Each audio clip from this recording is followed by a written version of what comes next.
सरकारकडून स्वागत करतो, त्यांचा आभार मानतो.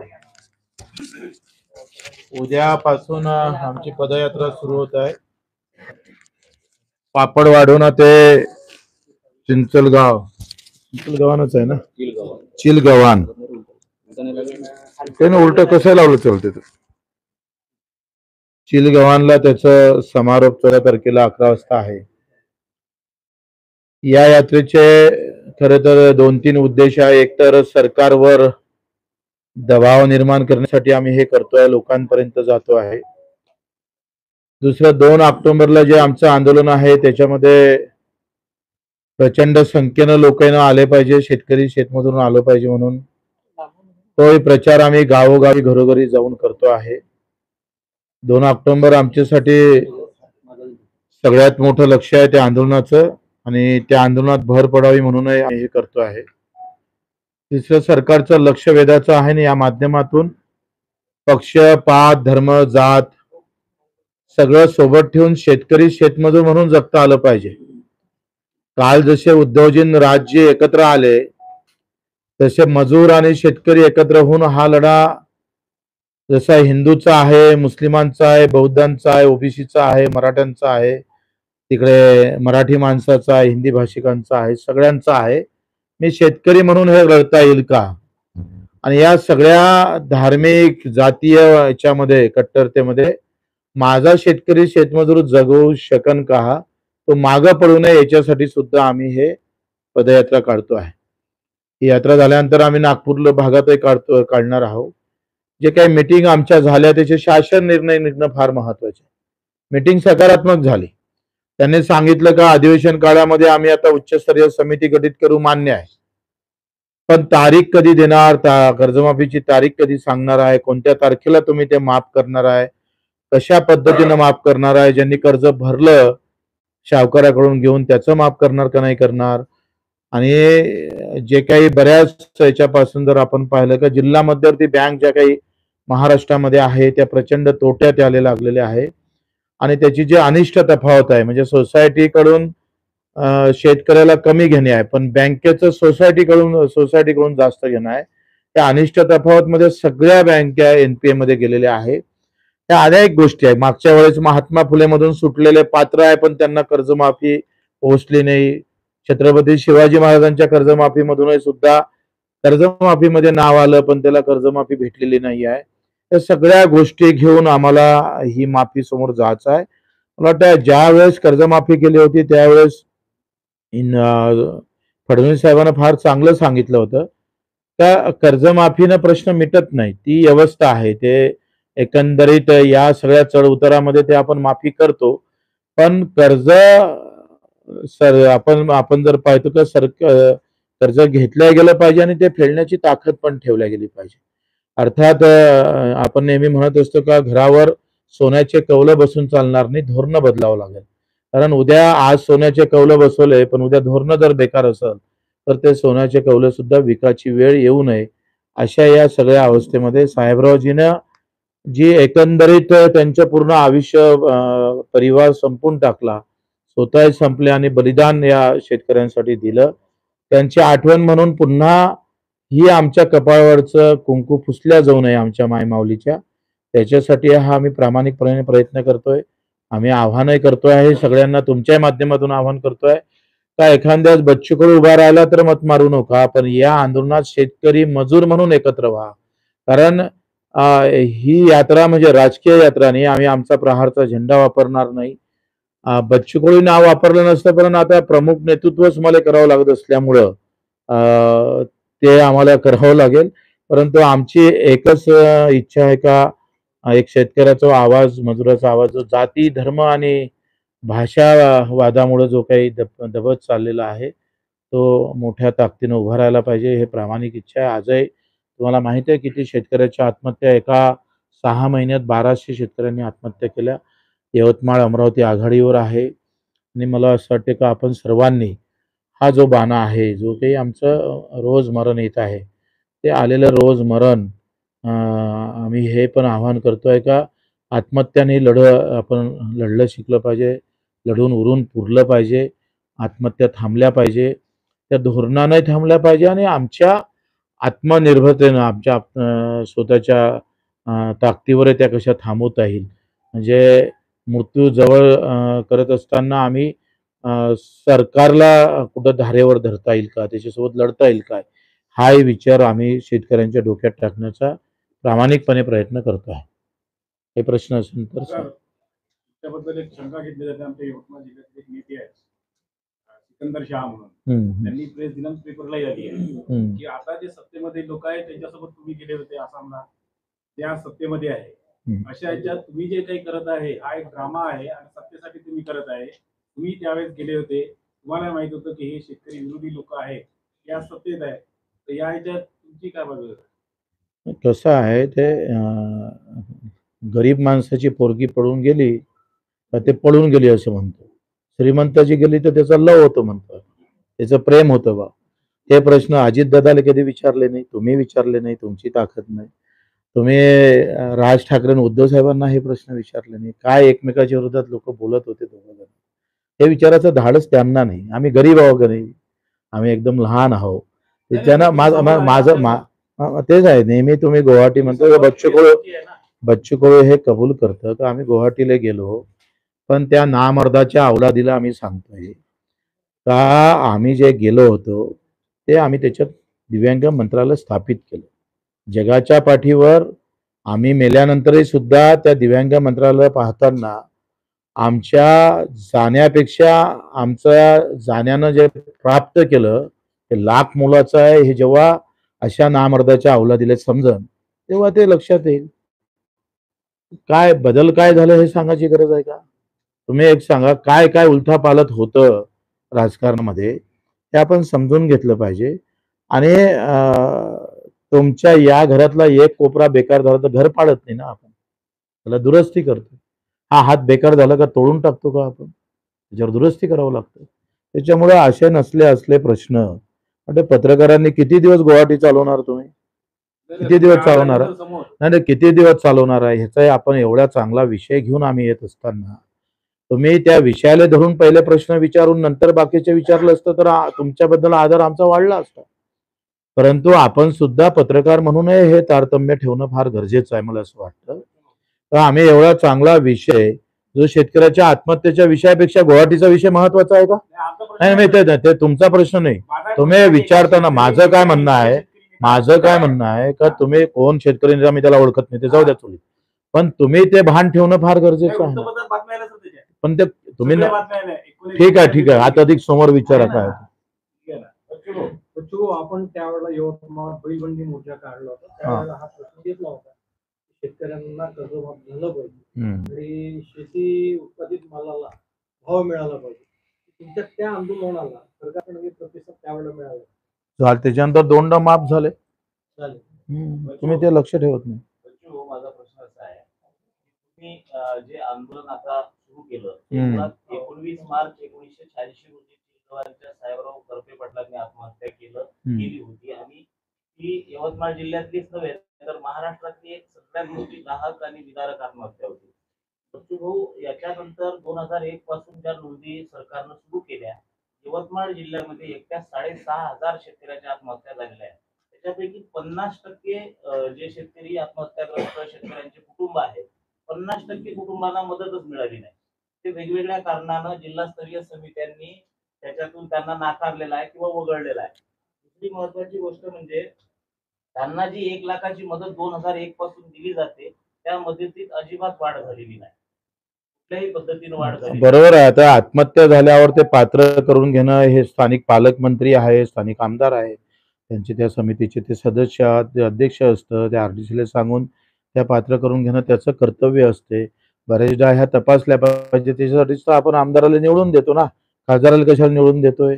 ह्या सगळ्या गोष्टीवर त्यांना नियंत्रण ठेवलं पाहिजे. माझा प्रश्न आहे की मध्यंतरीच्या काळात मग ज्या पद्धतीनं जसं टाटा ट्रस्ट आलं, इंदिरा गांधी इन्स्टिट्यूट आलं, डॉक्टर नरेंद्र जाधव समिती आली, परंतु शेतकरी आत्महत्या थांबत नाही. वेगवेगळ्या प्रकारच्या उपचार झाले, वेगवेगळ्या प्रकारच्या शिफारशी. काय झालं मी त्याच्यासाठी तुम्हाला सांगितलं का धर्म जात या सगळ्या भानगडीत लोकांची मानसिकता अशी आहे का बाप मेला तरी भेटतं, त्याच्या छातीवर पाय ठेवून आम्ही नेत्याची जयंती चांगली करणारी औलाद, ही मानसिकता सगळ्या तुमच्यापासून तर माझ्यापर्यंत सगळ्यांमध्ये आलेली आहे. तेच तर काळाची आहे ना. आम्ही पाहतो का यांच्या डोक्यातला पक्ष आणि कट्टर धार्मिकतेमुळे जे काही आज व्यवस्था देशाची होत आहे. तुम्ही सांगा 28 लोक शहीद झाले काश्मीरला, ते मारले गेले. त्या सिंदूर यात्रेचा गावोगाव झाला पाहिजे, ते दुःखाचीच गोष्ट होती. पण 3.5 लाख शेतकऱ्यांचा सिंदूर कधी आम्ही पाहतोय पुसल्या जातं, त्याच्यावर आमचं चिंतन मंथन कधी होते का? 8 महिन्यापासून मजुराची मजुरी भेटली नाही. एमआरजीच्या मजुरावरची कुठल्या तरी पेपरावर, कुठल्या तरी एखाद्या मीडियावर एखादी ब्रेकिंग न्यूज झालेली पाहिली का तुम्ही? कलेक्टरचा आणि एखाद्या कर्मचाऱ्याचा पगार कोणाचा थांबला तर ब्रेकिंग करतो ना आपण. पण 8 महिने काम करून तो मजूर कसा जगत असेल? 6 महिन्यापासून 7 महिन्यापासून त्या दिव्यांगाचे पैसे त्याच्या खात्यात पडले नाही, बिस्किट खाऊन राहावं लागतं. याची कधी ब्रेकिंग झाली का? हे कधी आम्ही समोर चव्हाट्यावर आणलं का? 6 महिन्यापासून सातत्यानं आम्ही बोलतोय. आमदार असताना आम्ही सातत्यानं बोलत होतो, त्याची ब्रेकिंग होत नाही. कारण तुम्हाला आम्हाला जात पात धर्म पंथ भाषाचे मुद्दे अधिक महत्वाचे वाटतं. भावनेत हात घातले म्हणजे लोक जमा होतं. आणि काही करंटी मंडळी आहेच अफजल खानाची औलाद, त्यांना या काम करणाऱ्या कष्ट करणाऱ्याचं महत्वच नाही आहे. रोज मरतं त्याच्याशी काय लेनदेन आहे? मग या सगळ्या अवस्थेमध्ये मला एक सांगा, तर आज हे प्रश्न गेल्या कित्येक वर्षापासून काँग्रेसपासून तर भाजपच्या प्रवासापर्यंत मिटले का नाही? तर त्याचं कारणच एक आहे का आम्ही तेवढे दोषी आहोत.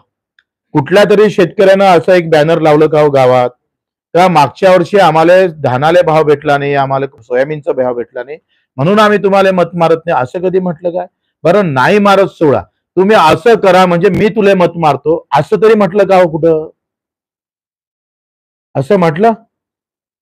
असं मला दाखवा बरं का गावात एखादा शेतकऱ्याचा प्रचारासाठी एखादा आमदार केला का? भाऊ सडकीचं राहिलं, आमच्या समाज मंदिराचं राहिलं, कारण आम्हाला त्या तेवढ्या पुरतं मर्यादित करून ठेवलाय. आम्ही शेतकरी म्हणून आमची यात्रा फक्त सरकारलाच दोष करणारी ठेचणारी नाही, तर लोकांच्या मनात शेतकरी आणि मुद्दे खऱ्या अर्थानं आमचे जे काही कष्टाचे मेहनतीचे जे काही मुद्दे आहे त्यावर लढणं शिकता आलं पाहिजे, याचा आम्ही प्रयत्न करतोय. आणि बच्चू कडूनं 185 शासन निर्णय काढले दिव्यांगाच्या आंदोलनामध्ये. बच्चू कडूच्या आंदोलनात पीएचडी आहे, 350 गुन्हे दाखल आहे. 350 गुन्हे म्हणजे काय गंमत वाटते का लोकांना? हा, ते तर मान्य आहे ना, लुटीतून आलेली आहे. बोगस बियाणं बोगस याच्यापेक्षा आम्ही काय म्हणतो आहे का कर्जमाफी आम्ही काय म्हणतो, आता हा तुमचा माईक मी दोनदा तोडला तर दोनदा भरून द्या लागेल ना मला. तुमचा पेन आणि मी जर तोडला तर तुम्ही काय म्हणून पेन भरून द्या, विषय संपून टाक. ऐका हो, ऐका कर्जमाफी हा कायमचा उपचार नाही आहे. मी तुम्हाला तेच म्हटलं का कर्ज वारंवार शेतकऱ्यांना काढलं पाहिजे, ते फेडण्याची ताकद आहे त्याच्यामध्ये आली पाहिजे. येतपर्यंत फेडण्याची ताकद येत नाही. मी तुम्हाला तेच तर सांगितलं का धोरण सोन्याचं कौलं जरी दिले तर धोरण नसेल तर कौलं विकावं लागत. तुम्ही ऐकून घेतलं तर मी तुम्हाला सांगतोय का आमची जे मागणी 4थी 5वी आहे त्याच्यामध्ये आम्ही म्हटलं का पेरणी ते कापणीपर्यंत सगळे कामं एमआरजीएस मध्ये कव्हर करा. उत्पादन खर्च जर कमी झाला तर तुम्ही भाव नाही दिला किंवा एखादा गारपीट आली, एखादा जास्त ऊन तपली किंवा कीड झाला तर हे जे नुकसान होणार आहे शेतकऱ्याचं ते कमी होईल. काल आमच्या बैठकीमध्ये माझी त्यासाठी 4 बैठकी झाल्या आंदोलनानंतर. एक बैठक 2 बैठकी भरत गोगावले जे रोजगार मिनिस्टर आहे त्याच्या अगोदर बैठक झाली सीएम साहेबांसोबत 7 तारखेला 7 एप्रिलला. सीएम साहेबांना सांगितलं का आम्हाला हे पिकं घेता येणार नाही, कारण केंद्राच्या गाईडलाईन काय आहे, बहुवार्षिक पीक असले पाहिजे. दरवर्षी पीक घ्यायचं दरवर्षी मोडायचं, त्याला एमआरजीएस लागू येत नाही. मग आम्ही त्याचा अभ्यास केला. अभ्यास केल्यानंतर 256-67 कामं जे काही आता नव्यानं घेतल्या गेले त्यामध्ये काय म्हटलं आहे का वनातले कुरण म्हणजे चारा, वनामधील काही बांध बंदिस्त घालणे, त्याचे कुरण लावणे, कुरण लावता येतं एमआरजीएस मध्ये, ते काही बहुवार्षिक नाही आहे. मग जर शेतीच्या म्हणजे बैलाच्या चाऱ्यासाठी जर तुम्ही कुरण लावले पैसे देतो तर मग पराठीला काऊन देत नाही? तुम्ही सोयाबीनला का देत नाही, तुम्ही तुरीला का देत नाही, ज्वारीला का देत नाही? कारण आज अवस्था अशी आलेली आहे का आम्ही ते म्हणे एवढा पैसा नाही आहे. पण एकंदरीत जर आपण महाराष्ट्र आणि केंद्राचा विचार केला तर पुऱ्या केंद्र सरकारनं 85,000 कोटी रुपये फक्त तरतूद MRGS मध्ये ठेवली. कारण कायदा जरी आम्ही केला असेल त्याची सगळी काही व्याप्ती जे वाढली ते महाराष्ट्रामुळे वाढलेली आहे. सगळ्यात कमी खर्च करणारा MRGS मध्ये कोणतं राज्य असेल तर ते महाराष्ट्र आहे. आणि म्हणून आमच्याकडे 2,500 कोटी रोजगार हमी योजनेतून पैसा शिल्लक राहतं. त्या 2,500 आम्हाला 25,000 कोटी रुपये उपलब्ध होऊ शकते. कारण 75 ते 80% आपण पाहतो केंद्र आपल्याला पैसा देतं. तुम्ही इकडे जेवढा खर्च कराल तेवढे तिकडे करू शकतो. सरकारला आता जरी अडचण होत असेल तरी हे क्रांतिकारी पाऊल जर सरकारनं उचललं तर मी सांगतोय, मी त्यांना काय म्हटलं का विधवा शेतकरी आणि दिव्यांग शेतकरी घ्या. विधवा आणि दिव्यांग शेतकऱ्याला MRGS पहिले लागू घ्या. एकूण 9 कामं करतो. खरणं असन, पेरणी असन, काटणे असेल, तिकडे काही फवारणी असेल, त्या 9 कामापैकी 3च कामं घ्या. पण हे 2 घटक जुळवा पहिले MRGS ला.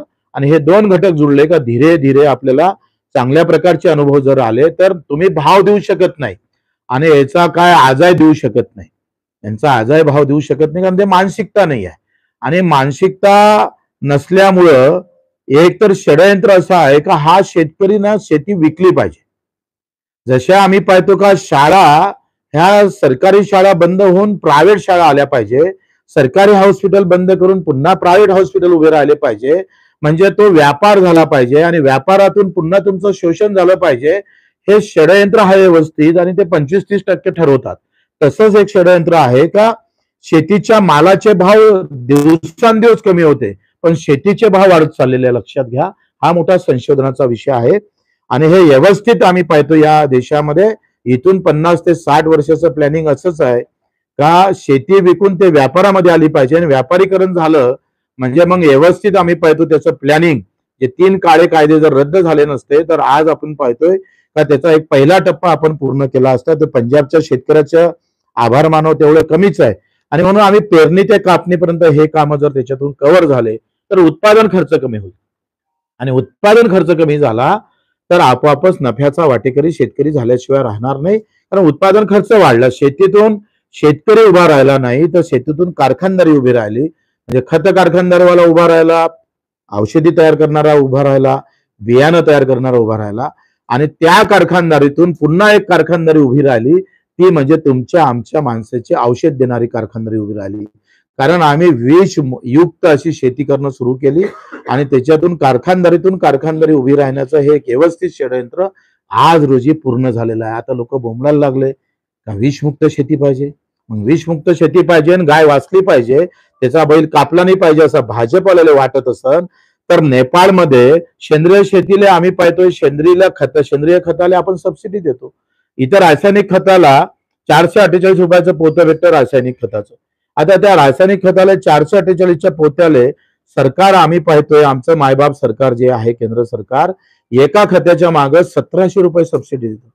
448चा भाव असणाऱ्या युरियाच्या पोत्याला 1700 रुपये सबसिडी देऊन व्यवस्थित आम्ही पाहतो करप्शन चालू आहे. 100 पोते काढायचे आणि 1000 दाखवायचे. मग तुम्ही डायरेक्ट शेतीला का सबसिडी देत नाही? मग तुम्ही कारखान्यातल्या खताला सबसिडी देता तर माझ्या शेणखताला सबसिडी का देत नाही? त्याच्यापेक्षा तर आमचं खत अधिक महत्वाचं आहे, अधिक ताकदीचं आहे. कारखान्यातून निघालं तिथं सबसिडी आहे, शेतीच्या याच्यातून निघालं तर त्याला सबसिडी भेटत नाही. या वस्तुस्थिती ह्या अनेक जर हे सांगत असलो तर दिवस जाईल.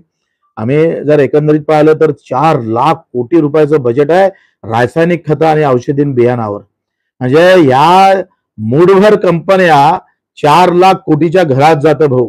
कुठून आला पैसा, कसा गेला, कोणाचं करप्शन आहे, कशा पद्धतीनं कमिशन घेतलं जातं याचं संशोधन करत बसलं तर आंदोलनापेक्षा मला माहितीचा अधिकारच जास्त टाकावा लागला.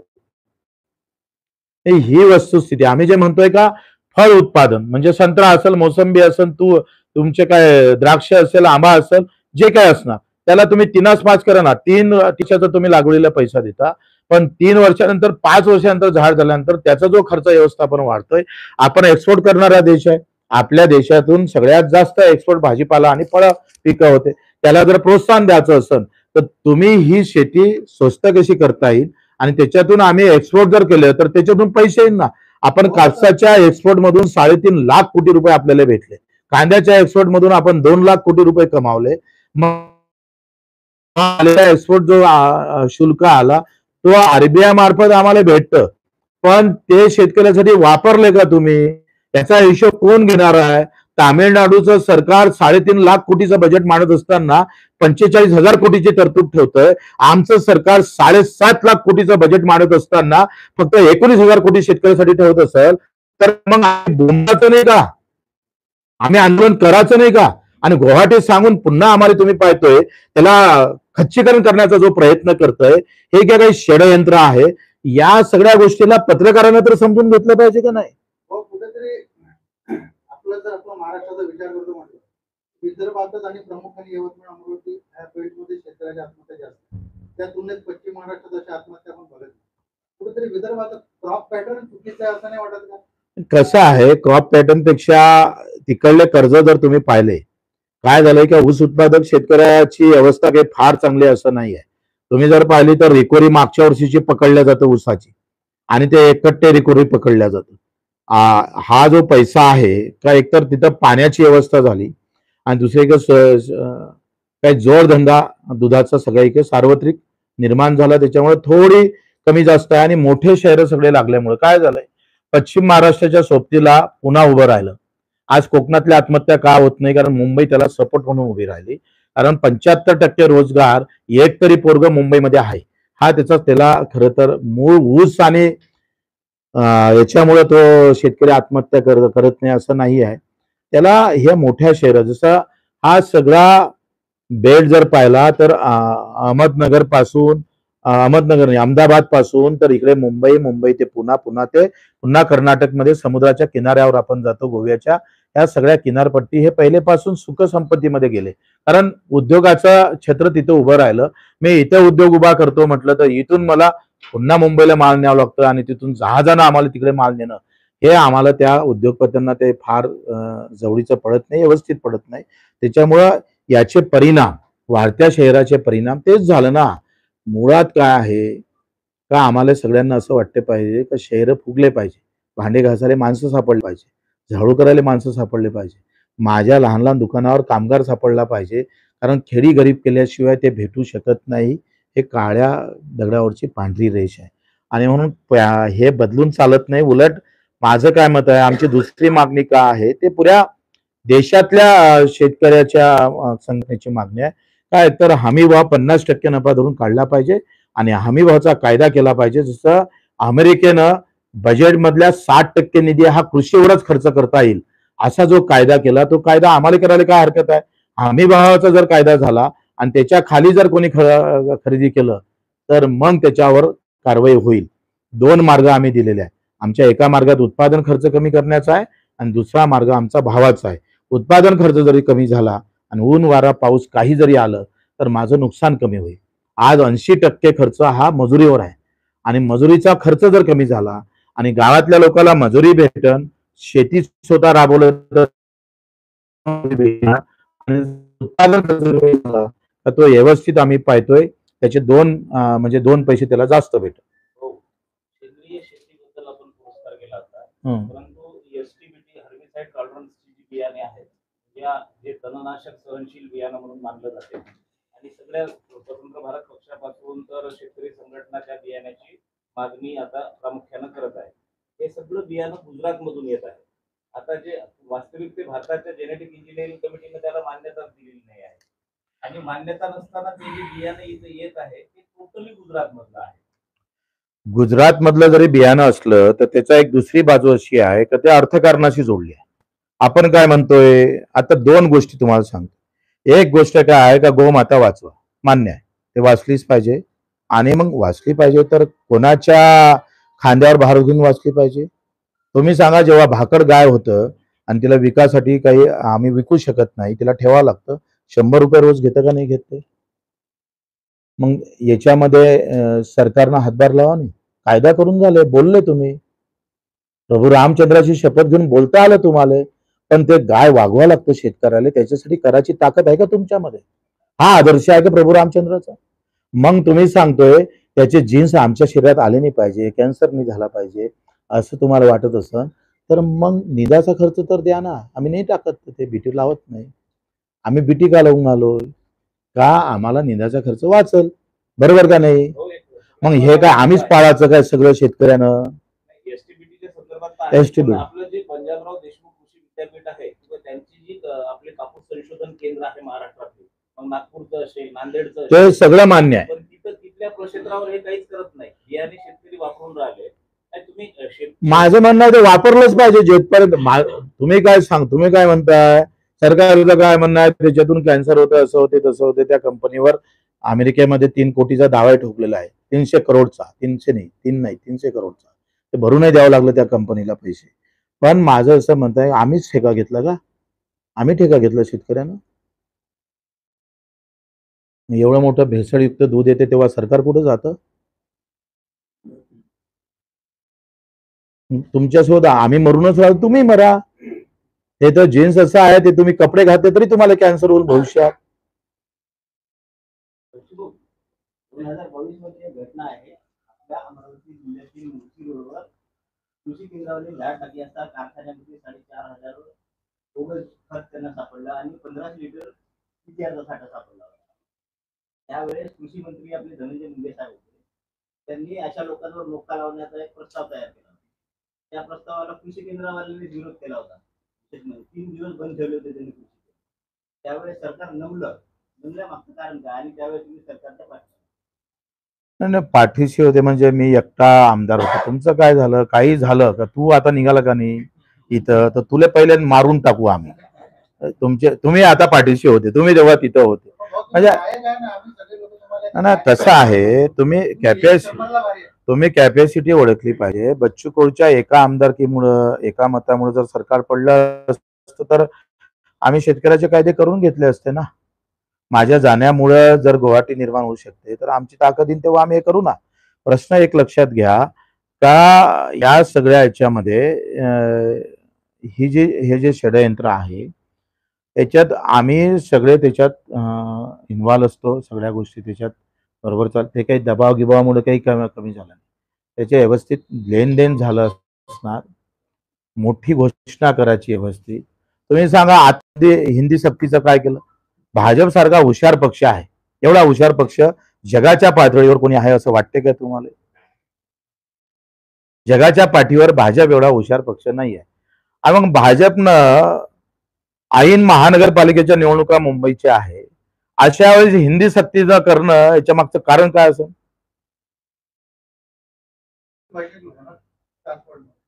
बिलकुल नाही. फार चुकीचं संशोधन आहे. तुम्ही एक सांगा का हे तर भाजपला माहित आहे का हिंदी जर सक्तीची करतो म्हटलं तर दुसरी बाजू कठोर कणखरपणे समोर येईल आणि सुद्धा धाडस काय तपासल्या जात नाही. याच्या मागचे षडयंत्र तपासले जात नाही. काय होतं, कसं खेळवत राहायचं? बटेंगे तो कटेंगे. मग आता शेतकरी कटला नाही का याच्यात? भाजपच्या धोरणात मेला नाही शेतकरी? म्हणजे भगवा झेंडा घेऊन असणारा शेतकरी माणूसच हिंदू आहे आणि शेतकरी हिंदू नाही आहे का? बटेंगे तो कटेंगे हे तुम्हाला इथे लागून येते? या देशामध्ये कधी मराठी, कधी ओबीसी, कधी मराठा आणि कधी धर्म असं आणून व्यवस्थित मूळ जो काम करणारा माणूस वर्ग आहे, कष्ट करणारा माणूस आहे, तो शेतीत काम करतं, मार राहतं. साधं तुम्ही सांगा होत्या भांडे घासणाऱ्यासाठी एक मंडळ नाही, एक योजना नाही. भांडे घासणारी कशी चालत असेल बिचारी? तिच्या पोराचा कधी विषय केला का? काम करणाऱ्या वर्गासाठी ना मीडिया आहे, ना आमदार आहे, ना खासदार आहे, ना समाज आहे. तुमच्या अर्ध्या अधिक गोष्टी तुम्ही पाहतोय का? तुमचे अर्धे अधिक चॅनल दुसऱ्याच्याच ताब्यात गेले ना भाऊ. कॅमेरावाल्याचे तरी काय हाल आहे, कधी विचारलं का तुम्ही? त्याला साधं म्हणून, कामगार म्हणून जरी पत्रकाराला अजूनही समजलं नाही, किमान वेतन कायदा अजून पत्रकारालाच लागू केला नाही, तर बाकीचेच काय आहे? जहां से बात में खुली होती है और छापी जाती है, वही अगर वहां मरता होगा तो फिर क्या है? कारण आम्हाला विसरायला लावलं त्या गोष्टी. आम्ही त्याच्यासाठी एकत्र व्हायला तयारच नाही आहे. माझं काय म्हणणं आहे, जरांगे पाटील आपले मित्र आहे. हा, मराठा आरक्षण झाला, त्यांना तुम्ही या शेतकरी आंदोलनात आणलं. हा, व्यापक असं काय होतं, मी प्रयत्न करतो आहे का याला पक्षविरहित, जातीविरहित, धर्मविरहित हे आंदोलन उभं राहायला पाहिजे. उद्या आम्ही जरी नसलो तरी ते शेतकरी म्हणून आंदोलक हा नेहमी आता जोशी साहेब गेल्यानंतर पुन्हा आपण पाहतो का त्या आंदोलनाची धग कमी झाली आणि म्हणून असं एक बळ निर्माण झालं पाहिजे का आम्ही मुद्दामून ते टाळतो आहे. आम्ही प्रहारचा झेंडा का लावत नाही, आम्ही प्रहार का वापरत नाही का, काही गोष्ट ही आशीर्वादासाठी केली पाहिजे आणि निरंतर टिकणारी असली पाहिजे, त्याच्यासाठी आम्ही करतोय. म्हणून आमच्या पॉम्पलेटवर लिहून ठेवलंय, मत नाही मारलं तरी चालत, पण आंदोलनात सहभागी होऊन समोर जाता तपासा, थोडं पहा. पण ही भूमिका आम्ही घेत आहोत. त्याच्या मागं सगळ्या ठिकाणी होईल ना, शेतकरी म्हणून एकत्र यायला लागला, त्याला वेळ लागेल. प्लॅटफॉर्म जर बदलला, हा त्यांची जी शैली आहे आणि कामाची पद्धत आहे, हा ते आंदोलन करतात. मग त्या मराठा सीन ना, मिळून जर आले तर मराठा हा विषय राहिला पाहिजे ना कसं आहे ते आता त्यांना त्यांचं नाव मराठा म्हणून समोर येतं, लक्षात घ्या. मेस तर गेलो तर मला तर चुटकून बसलं आणि मग आंदोलनात काय होईल, मग मराठा शेतकरी सहभागी होईल, ओबीसी शेतकरी सहभागी होणार नाही. आणि आमचे कर्ते तर तेच पाहते, त्यांना तेच अपेक्षित आहे का ओबीसी मराठा लढला पाहिजे, हिंदू मुसलमान लढाई झाली पाहिजे, भगव्या निळ्याची लढाई झाली पाहिजे, हेच अपेक्षा आहे ना राजकारणी लोकांनी. कारण या वातावरणामध्ये काम करायची गरजच कुठं पडतो. फक्त जात सांगावं लागतं आणि धर्म सांगावं लागतं, काम करायची काय गरज पडते. पुऱ्या 75व्या वर्षामध्ये एक माणूस निघालाने शेतीमालाला भाव देन मग तुला मत देतो बा. कारण आम्ही ते व्यवस्थित तशा पद्धतीनं त्याला आणलेलं आहे, ते वस्तुस्थिती निर्माण केली आहे. हा. उद्धव ठाकरे आणि राज ठाकरे एकत्र आले, याकडे तुम्ही कसं बघता? कसं बघता काय म्हणजे आता बरं वाटतं, चांगलं वाटून आलं का. काय परिणाम होईल हा, राज्याचे एकदम राजकारणावर काय परिणाम होईल? कसं आहे, मी काय म्हटलंय तुम्हाला लक्षात आलं नसेल का, हिंदी अभी क्यू सांगा ना तुम्ही. ते सांगायचं सध्या ते वेळ नाही आहे, वेळ आली का सांगा. माझ्या शेतकऱ्याच्या आंदोलनाला डाग नाही लागला पाहिजे. 4 प्रकारचे शेतकरी असतात आमच्या जिल्ह्यात तरी आहे. एक खरा मालक त्याच्या नावावर शेती आहे, एक मंदिराच्या ज्या जमिनी आहेत तो वाहणारा एक मोठा वर्ग आमच्या जिल्ह्यात आहे, दुसरा अतिक्रमण केलेला आहे तो पट्ट्याची वाट पाहत आहे, तिसरा आज यवतमाळ जिल्ह्यात अशी परिस्थिती आहे की जे शहरात राहतात त्यांनी आपली जमीन मक्त्याने दिलेली आहे. हे जेव्हा बिचारे आत्महत्या करतात तो शेतकरी पाहायला पाहिजे. म्हणजे मी तर गावात काय म्हटलं, भूमिहीन आणि शेतकरी असा एक वर्ग आहे. भूमिहीन मजुराला काहीच भेटत नाही, त्याची मागणी आम्ही केली का त्याला साप चावला तर शेतकऱ्याला पैसे भेटते पण मजुराला भेटत नाही. हा तिच्या इथं हे आहे. गावातला जो मजूर असतो तो शेतात काम करतो, अपघातानं मेला तर त्याला पैसे भेटत नाही. म्हणजे एवढी दूरदृष्टी राज्यकर्त्यामध्ये नाही आहे. त्यासाठी वारंवार विधानसभेत आत्ता आंदोलन करून सांगून थकून गेलो, कशातून घ्याव हेच त्यांना कळत नाही आहे. काल आम्ही त्यांना सांगितलं का कशातून घेतलं पाहिजे. एक हा वर्ग आहे. दुसरं आमचं काय म्हणणं आहे का कर्जमाफी करताना इन्कम टॅक्सवाला नसला पाहिजे, नोकरीवाला नसला पाहिजे, आमदार नसला पाहिजे, खासदार नसला पाहिजे आणि व्यापारी नसला पाहिजे. आणि या यवतमाळच्या आजूबाजूला अर्धा किलोमीटरवर येणे जे शेती आहे, भविष्यात येणे होणारी शेती, तो शेतकरी त्यातून काढला पाहिजे आणि गरीब शेतकऱ्याला जास्त मदत केली पाहिजे. हे आम्ही सुद्धा प्रस्तावात दिलेलं आहे.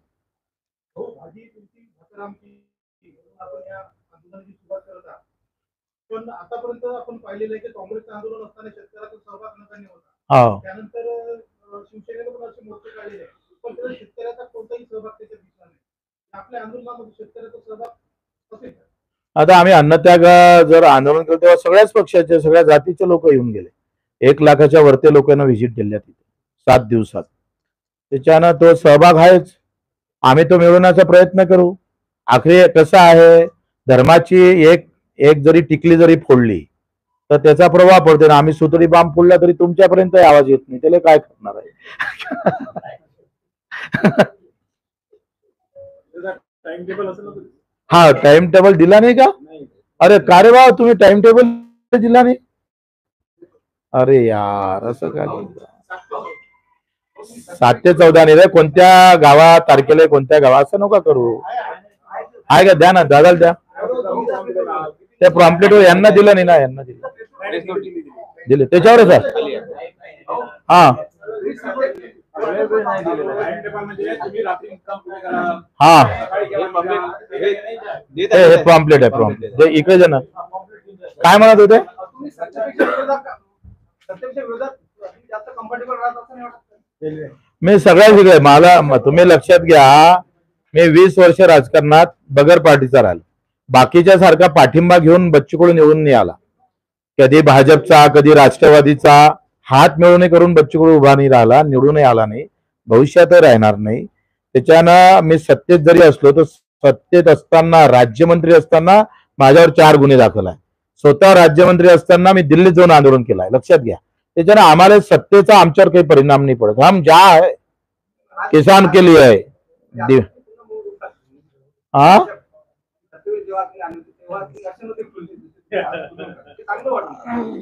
आता तुम्ही म्हणजे एकदम पोरापुरीच्या प्रेमासारखंच सांगून राहिले तर तू